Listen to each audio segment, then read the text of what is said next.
I look at the walls, white, immense, empty. The echo of my own footsteps sounds like a gunshot inside this living room. Do you know the sound of failure? It isn't a crash. It isn't an explosion. The sound of failure is the silence of a $2 million mansion where not even a spoon is left to eat soup. I am sitting on the floor. The cold marble cuts through the fabric of my jeans, freezing my skin. But I don't feel cold. I only feel a hole in my chest where, until yesterday, the heart of a man in love used to beat. Beside me, a frozen backpack, pink, worn out at the strap. It is the only colourful thing in this desert of plaster and glass that remains of my life. My daughter, little Sophia, only 6 years old, is sleeping, wrapped in my suit jacket in the corner. She sobbed until she passed out from exhaustion. I look at her and think, how? How can someone hate so much that they take the money, and love so little that they leave behind their own flesh and blood? For you to understand how I ended up on this cold floor, I need to go back in time. Not much, just 5 years. I was a man who had the world in his hands, Brazilian, ambitious, hard-working. I arrived in the United States in my 20s, washing dishes, sleeping on strangers' couches. But I was hungry to win. In 10 years, I built my logistics company, trucks, warehouses, government contracts. I wasn't just well off. I was rich, the kind who doesn't look at the prices on the menu. It was during this time, at the peak of my invincibility, that I met Camilla. It was on a business trip to Mexico City. I remember her scent, gardenia and pepper, an intoxicating mixture. She worked at the reception of the luxury hotel where I was staying. Her eyes, dark, deep, seemed to hide secrets I was dying to unravel. She served me with that drawn-out, soft accent. She smiled, and I, the big businessman, felt like a boy. In 3 months, I was flying to Mexico every weekend.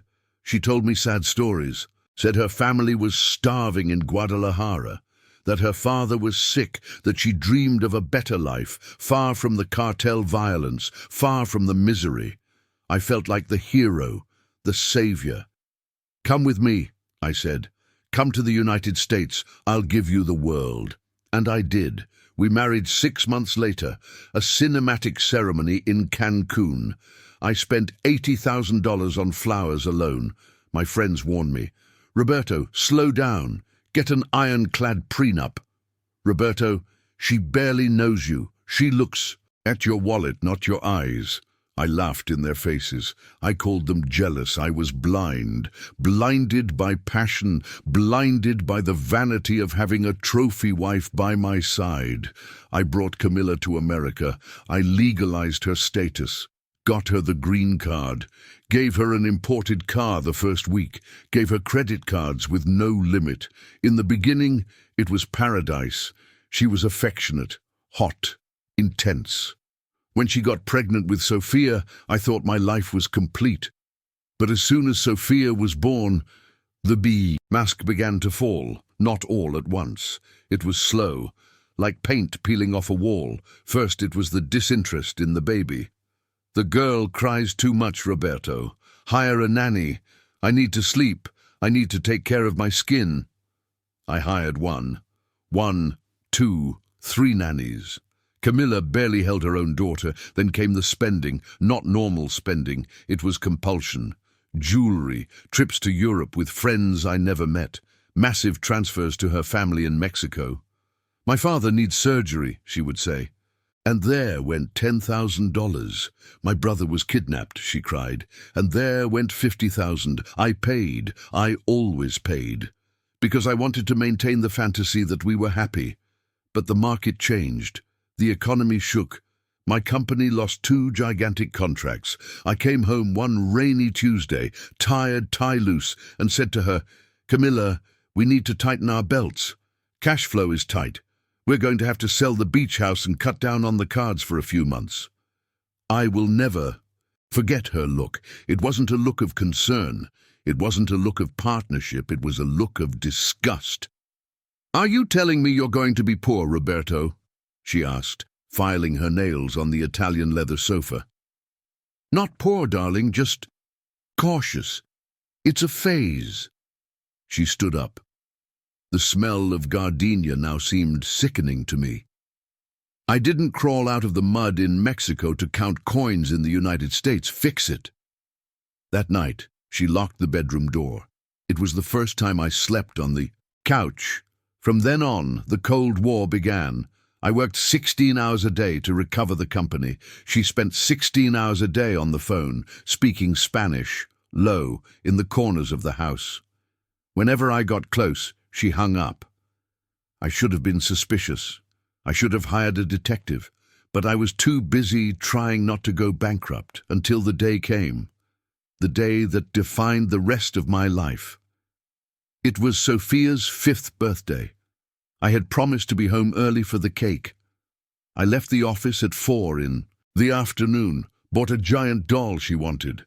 When I turned onto our street, I felt a shiver down my spine.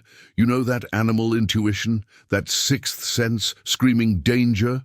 The garage gate was open. I drove in. Her Mercedes wasn't there. I entered the house. "Camilla? Sophia?" Silence.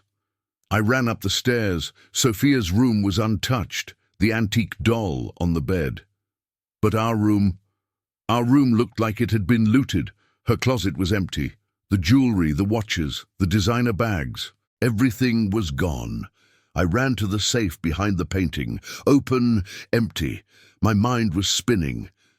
Kidnapping? Robbery? I grabbed my phone to call the police, but I saw a piece of paper on the bed. A notebook page, torn out in a hurry. It was written in her handwriting with red lipstick, as if it were a final cruel joke. "The money ran out, Roberto, and the love too. Do not look for me. I went back to where I am a queen. P.S. The problem is now yours." I didn't understand the P.S. until I heard a muffled cry coming from the guest room. I ran there, my heart in my throat. I opened the door and saw the scene that haunts me every night. Sophia was sitting on the floor, hugging her knees, sobbing. Next to her, a small suitcase with some clothes thrown in carelessly. Camilla had left. She wiped out the joint accounts. She sold the car to a loan shark. She cashed out the investments. She took everything she could carry and transferred the rest to offshore accounts I didn't even know existed. But she left the daughter. She abandoned her own daughter as if she were an old piece of furniture that didn't fit in the moving truck. I hugged Sophia. We cried together. I promised everything would be okay. But I was lying. Because the next morning, the sheriff knocked on the door. It wasn't just a divorce, it was a massacre. Camilla had planned this for months. She forged my signature on debt documents. She put the house, this mansion where I am sitting right now, as collateral for loans she took and sent to Mexico. The bank wanted the house. The government wanted the back taxes she hid. And me? I had $72 in my wallet and a daughter who asked every 5 minutes, "Daddy, where is Mommy?" The lawyer I managed to pay, a cheap and sweaty guy, looked at me with pity this morning after the final hearing. "Roberto, you lost the house. The eviction notice is 24 hours. You have custody of the girl because the mother didn't even bother to contest it. She was declared in default. But as for the money, forget it. Mexico won't extradite her for civil debt, and the money has already turned into smoke. And here I am. The afternoon light is fading. The shadows are getting long. The electricity was cut an hour ago. Soon it will be dark. I have nowhere to go. My rich friends vanished when they heard I was broke. I have an old company car that wasn't seized because it was in a former partner's name. I have the clothes on my back. I have Sophia. I look at her, sleeping, so innocent. She doesn't know that starting tomorrow we won't have a roof. I feel a rage growing inside me, a hot, volcanic rage. Camilla thinks she destroyed me. Camilla thinks she won. She is there, probably on some beach in Tulum right now, drinking margaritas paid for with my sweat, laughing at the stupid gringo. She took my money, took my house, took my dignity, but she made a mistake. She left me with the only reason I need not to give up. She left me with Sophia. I stand up from the cold floor. My knees crack. I grab the frozen backpack. I pick up my daughter in my arms, careful not to wake her. She's heavy, but her weight gives me balance. I walk to the front door. I look back one last time. At the crystal chandelier, I can't take. At the staircase where we took happy photos that were lies. Keep it all, Camilla, I whisper to the void. Enjoy it while it lasts, because I will rise. And when I rise, the world will be too small for both of us. I close the door. The sound of the lock is definitive. Outside, the rain begins to fall, thick, heavy. I put Sophia in the back seat of the old rusty sedan. The car smells of oil and cheap cigarettes. I get into the driver's seat. The engine sputters before starting. I look at the dashboard, tank on reserve. "Where are we going, Daddy?" The sleepy little voice comes from the back seat. I hold the cry in my throat. I swallow hard. I look in the rearview mirror and smile, even with my soul in pieces. We are going to start an adventure, honey. A big adventure. I accelerate the car, leaving the luxury neighborhood behind, heading towards the dark road that leads north. I don't know where we will sleep tonight, but I know the war has just begun. Do you know how long it takes for a man to lose his dignity? Not years, not months. It takes 3 days. 3 days living inside a 2005 Honda Civic. My spine screamed in pain. I was sleeping, sitting in the driver's seat, neck crooked, parked behind a 24-hour supermarket. In the back seat, Sophia slept. At least I thought she slept. I looked in the rearview mirror. Her eyes were open, fixed on the stained roof of the car. "Daddy," her voice was a thread, "I need to pee, and I'm hungry." That phrase, "I'm hungry." It cut my soul deeper than any knife. I checked my pockets. $12.40. It was all that remained of the empire I built.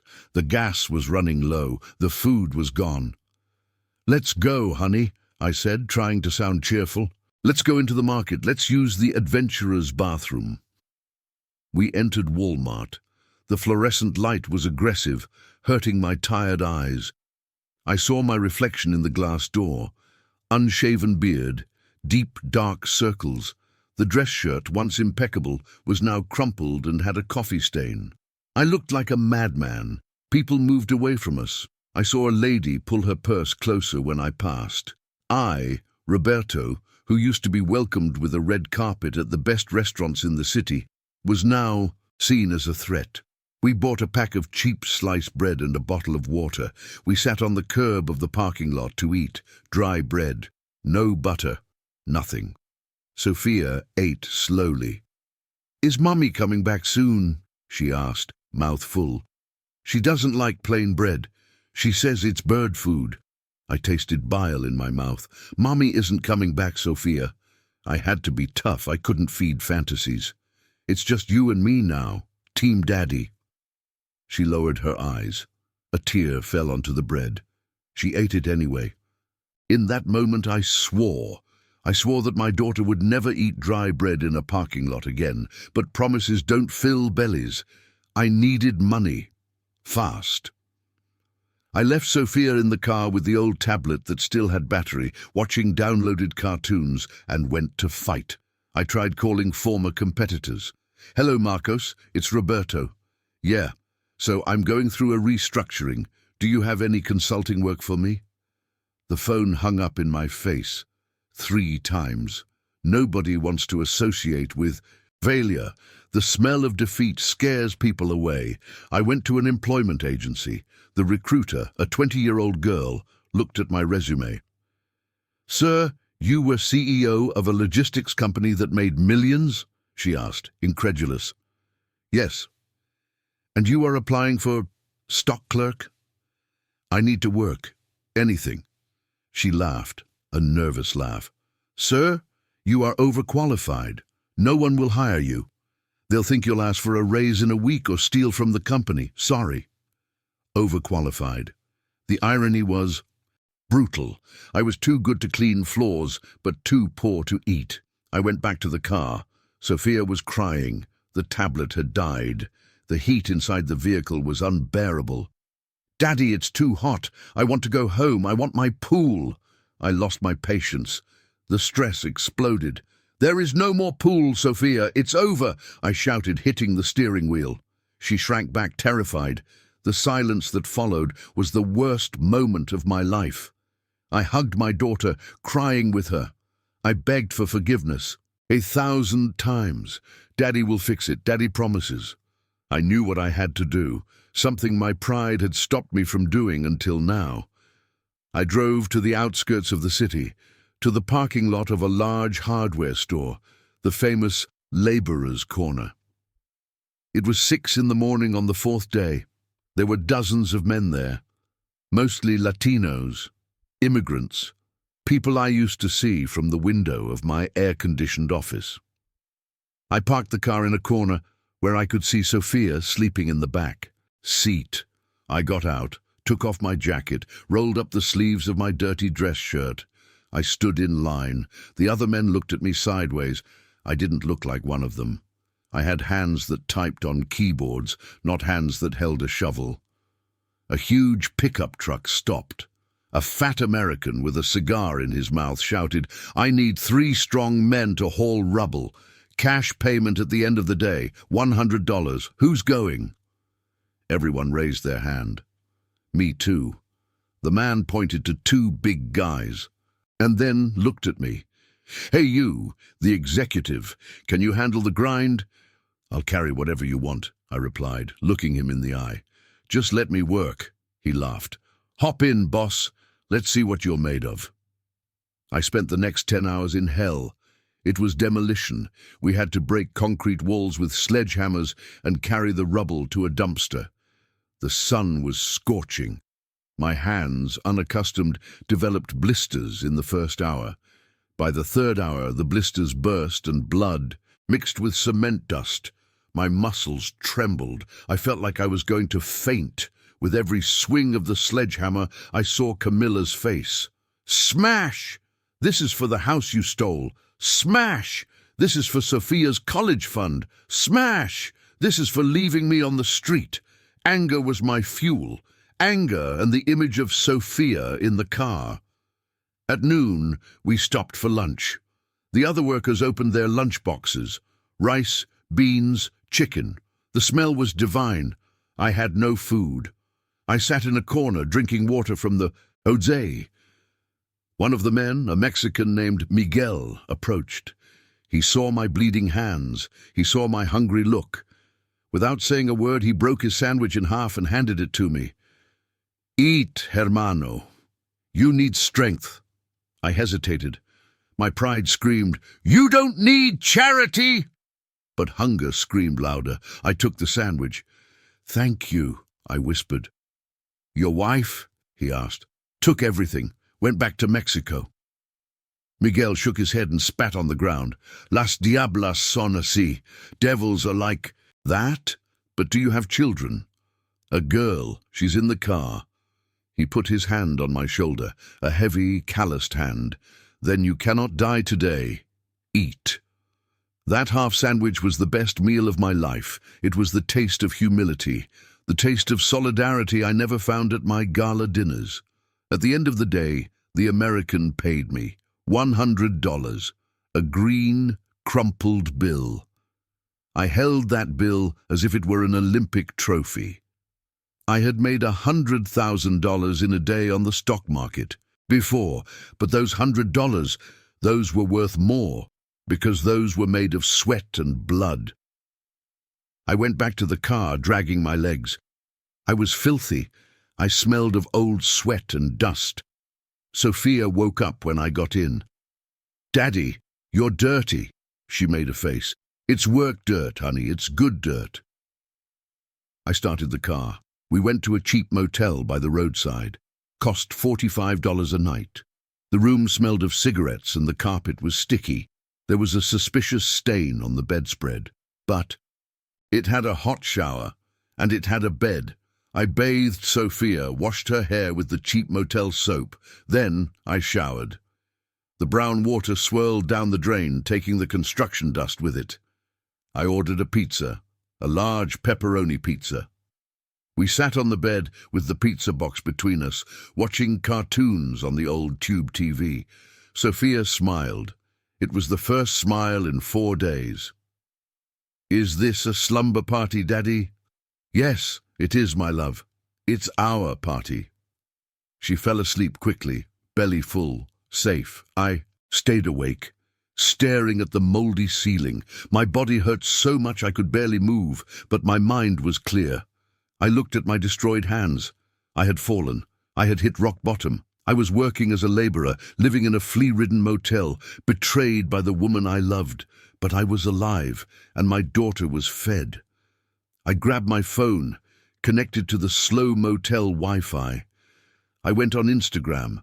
Camilla's profile was open. There was a new photo, posted 2 hours ago. She was on a yacht, champagne glass in hand. The blue sea of Cancun in the background. The caption read, "New life, free and light, and grateful." Grateful. I felt the hate boil again, but this time it was different. It wasn't desperate hate. It was cold hate, calculating. I was a logistics genius. I built complex routes, solved impossible problems. I managed hundreds of people. I wasn't going to spend the rest of my life carrying rubble. That job at the site taught me one thing. I can handle the pain. I closed the phone, turned off the light. "Enjoy the champagne, Camilla," I whispered in the darkness, "because I just discovered that I am unbreakable. Tomorrow, I won't look for a job. Tomorrow, I'm going to start looking for an opportunity. I saw something at that site today. Something the construction owner was doing wrong, a waste of material, a failure in their logistics. I'm going back there tomorrow, not to ask for work, but to sell an idea. He might kick me out, he might laugh, but I have nothing left to lose. And a man who has nothing to lose is the most dangerous man in the world. They say rock bottom has a basement. I disagreed. Rock bottom has a springboard. That next morning, I went back to the site. My hands were raw, wrapped in bandages I made myself from strips of an old T-shirt. The foreman, Big Mike, that giant American with the cigar, laughed when he saw me. "Back for more, executive? The sledgehammer is waiting for you." I didn't pick up the sledgehammer. I walked up to him, ignoring the stares of the other workers. I took a crumpled piece of paper out of my pocket. It was a napkin from the motel where I had drawn a schematic during the night. "I didn't come to break rocks today, Mike. I came to save you $10,000 a month." He stopped laughing. The cigar dangled from the corner of his mouth. "You have 1 minute," he growled. "If it's bullshit, you're fired before you start." I pointed to the pile of rubble and the rental trucks sitting at the entrance. "You're paying hourly for those trucks to sit idle waiting for the dumpster to fill. It's a logistical bottleneck. If you change the entry route to the side street and rent an industrial crusher for a day, you reduce the volume of rubble by 60%. Fewer trips, fewer trucks, fewer landfill fees." He looked at the drawing, looked at the idle trucks, looked at me. "And what do you get out of it? 20% of what you save in the first month. And a job, not as a laborer, as operations manager." There was a tense silence. The sound of a chainsaw seemed to cut the air between us. Mike extended his hand, a hand the size of a shovel. "Start now. But if it goes wrong, I'm deducting it from your pay." It didn't go wrong. In a week, the site was flowing like a Swiss watch. In a month, Big Mike put me in charge of supervising 3 different sites. Life began to change. It wasn't magic. It was brain sweat. We moved out of the motel. I rented a small apartment, 1 bedroom and a living room in a simple but safe neighborhood. It didn't have a pool. It didn't have marble. but it had peace. I remember the first night in that apartment. I bought an air mattress, and we ordered Chinese food. Sophia was sitting on the floor, drawing. She stopped, looked at me, and said, "Daddy, I like it here." "You do?" "It's small, honey." "It is small," she agreed. "But here you smile. In the mansion, you just stayed on the phone screaming." That broke me. Sometimes you have to lose everything to realize what you were. Losing while you had everything. I enrolled Sophia in a public school. She made friends, learned to ride a bike on the sidewalk, something she never did in our gated community because it was too dangerous, according to Camilla. And speaking of her, Camilla, for 6 months I had no news. I blocked the pain, turned the hurt into fuel to work 18 hours a day. I founded my own consultancy, small, R&S Logistics, Roberto and Sophia. I started taking small contracts, route optimization for local, deliveries, inventory management for small warehouses. I wasn't the king of logistics in an Italian suit anymore. I was Roberto, the guy who solved problems in jeans and work boots, and the clients loved it, because I was real. But the past is a debt collector that always knocks on the door. It had been 8 months since she left. I was in my makeshift office in the living room, reviewing a spreadsheet, when my phone rang. Unknown number, area code from Mexico. My heart stopped. The blood froze in my veins. I answered, "Hello? Roberto?" The voice, that drawn-out, sweet, poisonous voice. "Camilla." I said her name as if spitting venom. "Roberto, mi amor." "Thank God you answered. I tried calling so many times." "What do you want?" My voice came out hard, metallic. Sophia was in the next room, sleeping. I lowered my tone. "You have 30 seconds before I hang up and change my number. Don't hang up, please. Roberto, I made a mistake, a terrible mistake." I heard her, crying. But it wasn't that fake cry from when she wanted a new purse. It sounded like a cry of fear. Did the money run out, Camila? Did the Queen of Mexico lose her crown? "It's not just the money," she sobbed. "Roberto, they took everything. The man I got involved with, he wasn't who he said he was. He was dangerous. He took the money I brought. He beat me. I'm hiding in a cheap hotel in Tijuana.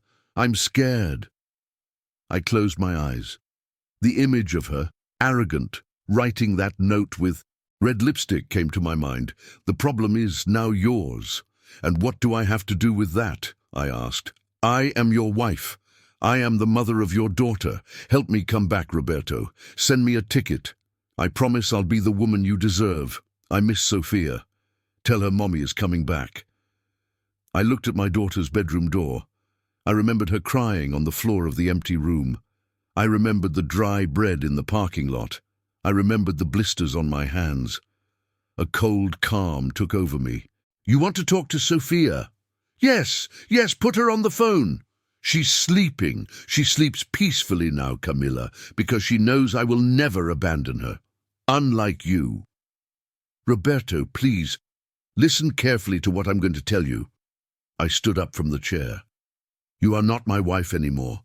The divorce was granted in default. You lost family rights. You are a stranger to us. You can't leave me here. They're going to kill me. You chose your destiny when you stole your daughter's future to feed your vanity. You said you went back to where you were queen, didn't you? So Rain. Roberto. Goodbye, Camilla." I hung up the phone. My hands were shaking, but not from fear, from adrenaline, from liberation. I blocked the number. I went to the window. The night was clear. The city lights shone down below. I didn't feel pity. Maybe I should, as a Christian, as a human being. But as a father, as a betrayed man, I only felt justice. The next day I received the news that would change the game for good. An old contact of mine, a director at a multinational who heard about my fall and rise, invited me for coffee. He knew I was operating small, but he had a giant problem, a supply chain crisis at the border. No one could solve it. "Roberto," he said, sliding a contract across the table, "I know what you went through, and I saw what you did at that construction site. I don't need a CEO in a tie. I need a survivor. If you solve this mess at the border in 3 months, this $2 million contract is yours." I looked at the contract. $2 million. It was the exact value of the house I lost. It was the universe settling the score. I picked up the pen. "I won't solve it in 3 months," I replied, signing firmly. "I'll solve it in 1, but the price has gone up. I want $2.5 million, and I want 50% up front." The director smiled. "Welcome back to the game, Roberto." I left that meeting and went to pick up Sophia from school. When she saw me at the gate, she ran to hug me.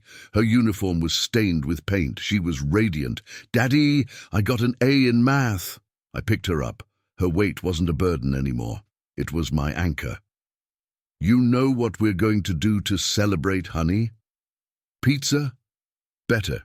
We're going to buy a house, not a giant cold mansion, but a house with a backyard for you and a barbecue for Daddy.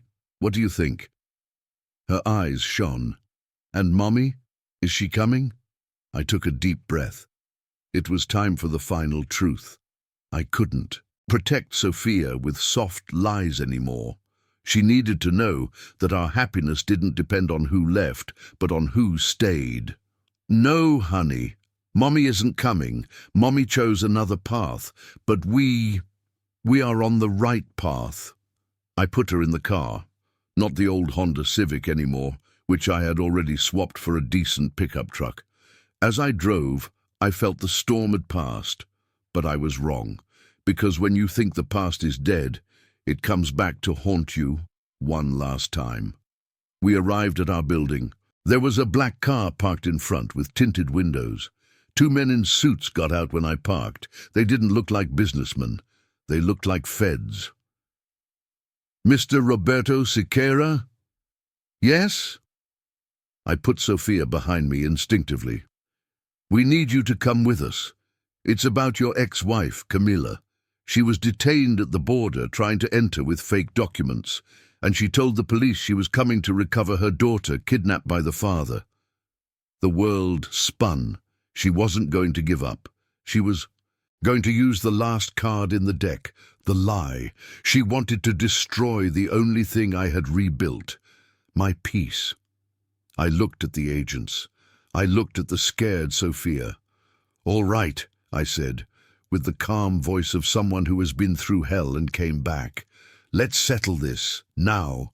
I'm sitting in an interrogation room, metal table, two-way mirror on the wall. The 2 federal agents are in front of me. They aren't bad, just doing their job. But the accusation is serious. International kidnapping of a minor. Camilla played dirty. She said I fled with Sophia while she was visiting sick family.